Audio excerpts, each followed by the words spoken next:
Barrymore. I mean, some people have trouble remembering what they did yesterday, and you're memorizing an entire performance. Well, I have trouble remembering what I did yesterday, but I didn't do Barrymore yesterday. I did it 14 years ago, so it came back in a flash, thank God. It was sort of like kind of an automatic machine, you know, it sort of hits in the memory and stays there. But you don't have a moment where you ever blank out and you think, oh, I'm going to forget the next line? Oh, well, of course you do that, but then you can also ad-lib in this play. It's a one-man, sort of one-and-a-half-man show, I call it, because the prompter is doing such a splendid job in the wings.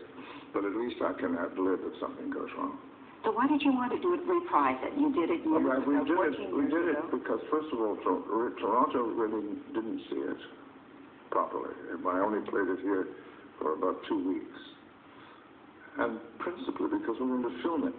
And that's the reason I wanted to get it up on its feet again, do it in the theater to get rolling, giving Toronto a chance to see it. And I love this old theater that we're in. I think it's full of atmosphere. And then we'll film it afterwards. We film the actual play while it's going on with an audience there, thank God, so you can hear the laughter and stuff. And then we take it out of the theater into a surreal kind of world of memory, and then we bring it back, and so on and so on. We go away again and bring it back, always bringing it back to the theater. So I think it could be an interesting little movie. Well, so much has been said about the fact that, you know, John Barrymore was a hero of yours. Yes. Would you say that that's true? Absolutely, absolutely. Why? Well, because I read, when I was 14, I read Gene Fowler's wonderful, famous biography, Good Night, Sweet Prince. And I was interested in the piano in those days. I played the piano, and I thought I might make a career out of it. Silly me. And then I suddenly read this, and I thought, my God, what a riveting profession this is. First of all, he was a great classical actor, and at the same time, he was a very modern man, and a wonderful lecturer, so drunk, and he had all the sort of panache and outrageous personality that somehow attracted me, because he could be naughty and at the same time go back on the stage and be absolutely riveting and wonderful. So did you pattern yourself? Yes, of course I did back then. The bad boy and the bad boy and the good actor. So you can be bad and good at the same time. This is terrific. This is for me. Really? Did he allow you the opportunity to do that?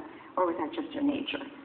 Well, it was partly my nature. I suppose it's an escape, acting to begin with, and I had lots to escape from, a rather formal bringing up with a family that it was time to go and get some anger behind everything and some sort of debauchery. It was a good time, too, because it was a drinking time in the late 40s and 50s.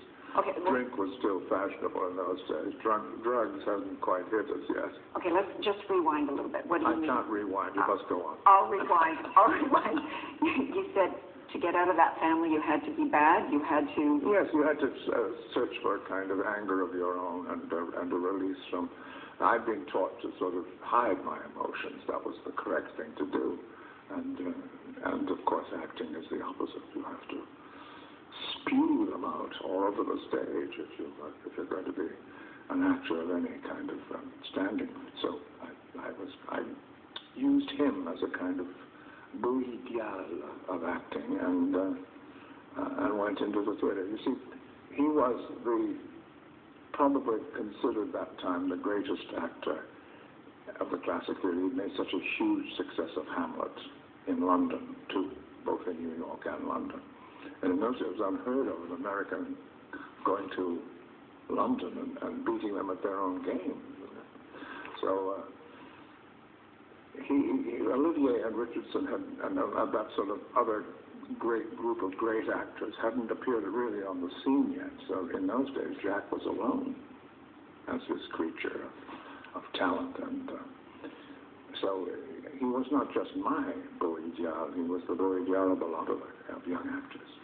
And it was said that the two of you, up until 2009, when you were nominated for an Oscar, were the finest actors of the 20th century, never to be nominated for an Oscar.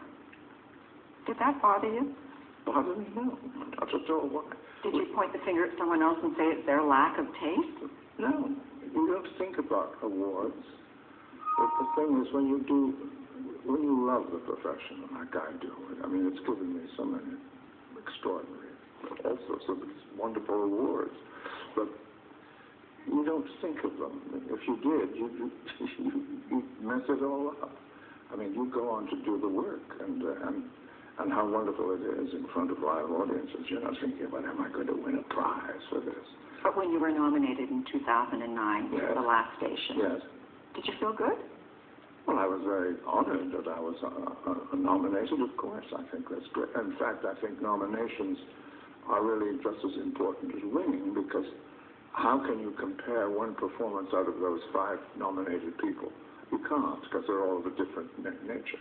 So actually, I think the award should stop at the nomination.